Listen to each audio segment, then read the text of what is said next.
नमस्ते प्रणाम। आप सब देख रहल बानी भोजपुरी प्लस और आज के ई खबर बा भोजपुरी सुपरस्टार खेसारी लाल यादव जी के फिल्म रंग दे बसंती के तरफ से जोना के एगो मोशन पोस्टर रिलीज कल गेल बा और साथ ही साथ अनाउंसमेंट कल गेल बा टीजर रिलीज डेट के, यानी कि टीजर कब रिलीज हुई और वो तारीख बा बिहाने के 20 जनवरी 2024 सुबह 6:30 पर SRK म्यूजिक यूट्यूब चैनल पर आप लोगन के देखे के मिल जाए रंग दे बसंती फिल्म के ऑफिशियल टीजर वीडियो।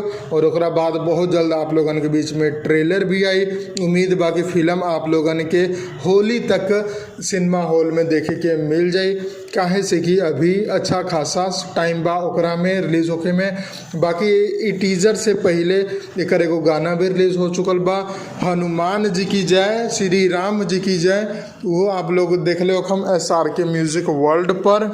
तो यह अपडेट रहे। अगर आप लोगन के अपडेट पसंद आयल बा तो वीडियो को लाइक करी। भोजपुरी के तमाम अपडेट आप लोगन के मिलते रही हमरा ई चैनल पर। जय हिंद, जय भोजपुरी, प्रणाम।